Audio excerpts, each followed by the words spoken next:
here on Indiana in the Morning is Scott Weikert, and he is with the Extension Service in Forest County. In fact, he is a forest specialist. We're going to talk about how healthy or unhealthy Pennsylvania forests as a whole might be right now. So good morning, Scott. How are you? Good morning.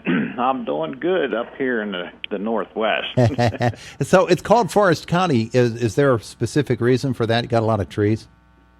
Yeah, we have a few. The county, Forest County itself, is over 90% forest land up here, and about a little under half the acreage in the county is comprised of the Allegheny National Forest.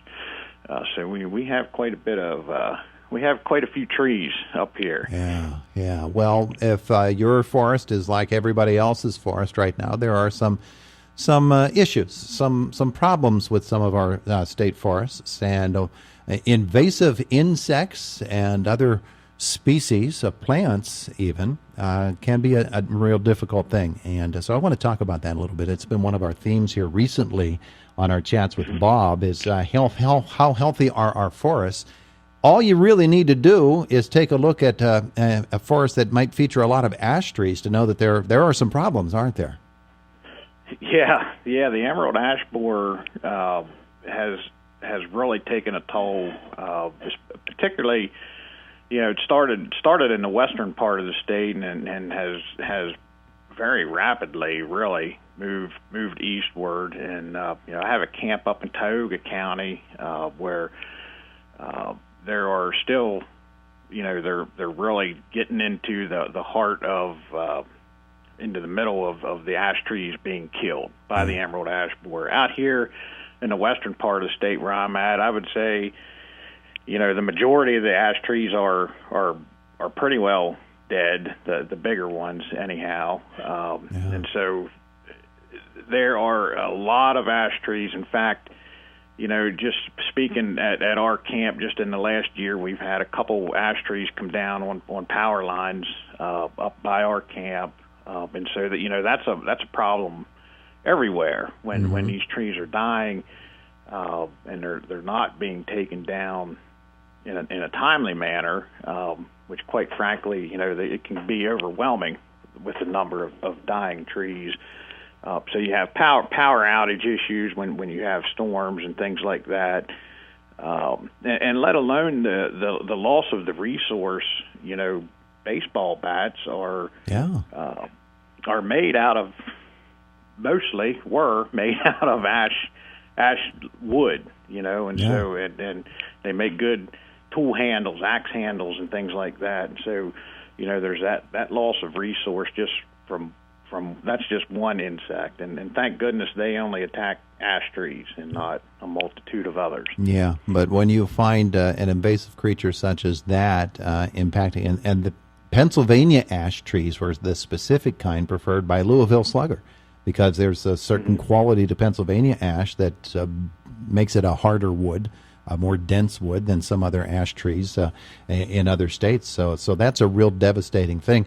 But there are far more environmental impacts when a certain species of tree might start to go away. When you multiply that by other trees that are under attack, then it becomes a real linked problem all across the ecological chain, doesn't it?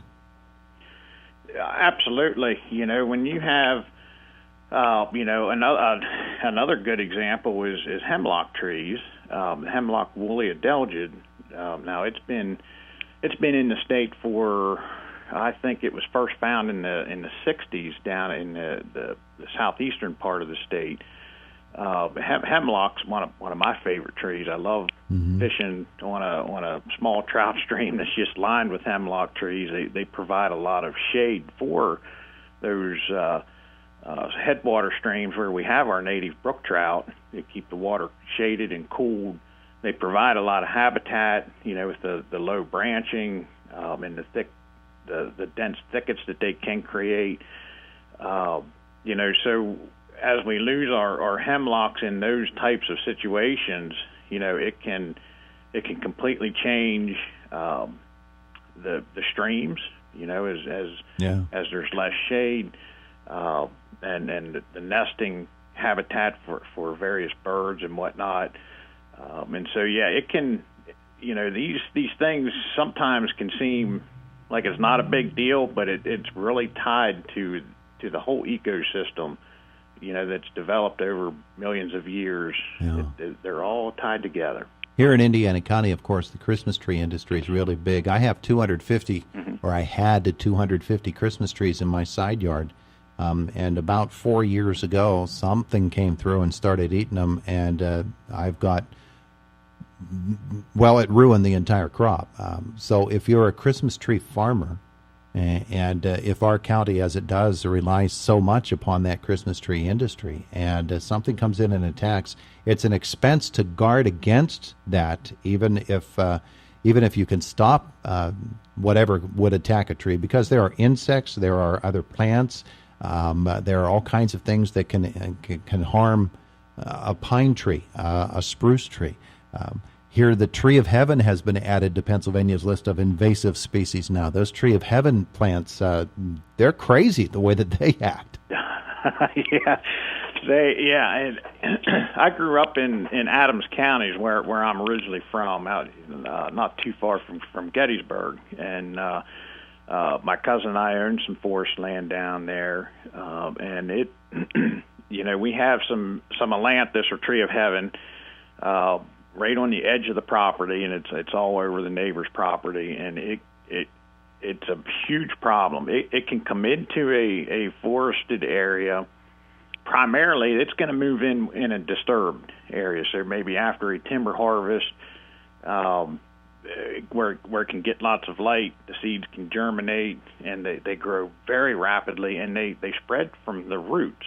Yeah. So you might have one tree, which may not seem like a big deal, and you come back a couple of years later and you have 50 trees coming up from the from the roots, and and it's just not it's not there's very little value from a timber standpoint, lumber standpoint, relatively little value from a wildlife standpoint, but and it can completely take over an area, and it's very difficult to get rid of. If you cut one down, you'll get more come back up from the roots. And there's a whole list of other invasive plants. Japanese barberry can be an issue. You see that a lot in flower beds, multiflora rose, and even some native plants can become a problem in our forests. Ferns, as a good example, hay-scented ferns. It looks pretty. It looks park-like. When you see a forest, it has the forest floor covered with ferns, but it really hinders the regeneration process. It's very difficult to develop the next forest when you have a dense invasive cover like that. So we've been looking and talking about some of the dangers to our state forests, and they are real. So let's turn the question around and say, well, what can be done about some of these, whether you're talking about an invasive plant or an invasive insect or just the overall health? What are some of the things that your basic landowner can do? Maybe somebody that's not living in a town and has just a lot in a town, but somebody who has a little bit of ground that has some woods on it. What are some of the things that they can look for and maybe do to help the forest survive? Well, I would say, excuse me, the first thing is to educate yourself as to how to identify these invasive plants in particular, and be vigilant in your woodlot.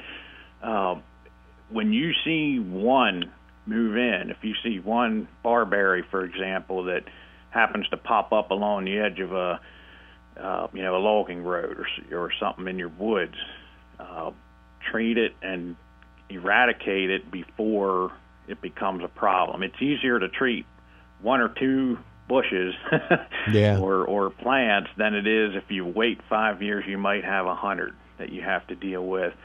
So I would say, be vigilant, start and start early. If you see something, that's not supposed to be there, take care of it as soon as you can. And as from an insect standpoint, keep an eye when you see, trees die all the time. Sometimes it's natural, sometimes it's something else. So if you start seeing, a handful of trees that are dying, try to figure out if it is an insect problem. Yeah. If you cut it down, for firewood or something, take a look at it and see. There are native insects that will attack trees that are stressed. So, it could be a diseased tree that these insects are coming after it's already stressed.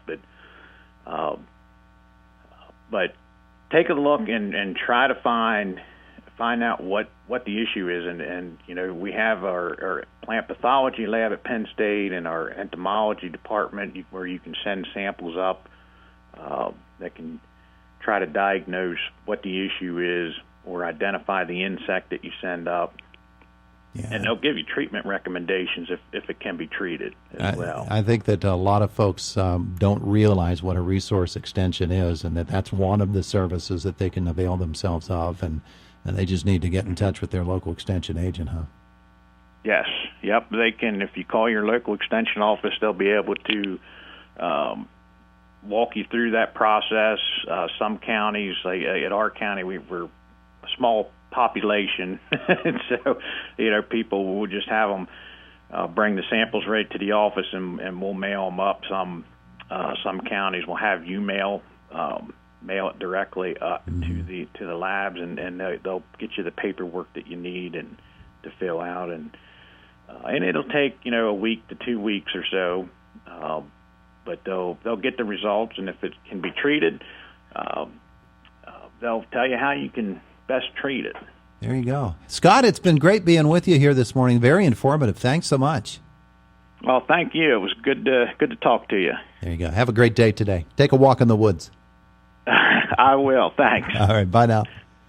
Bye. There's Scott Weikert. He's with Penn State Extension Forest County. He's a forestry expert, and I thought that was some really good stuff. It's Indiana in the Morning, and it's WCCS AM 1160, 101.1 FM.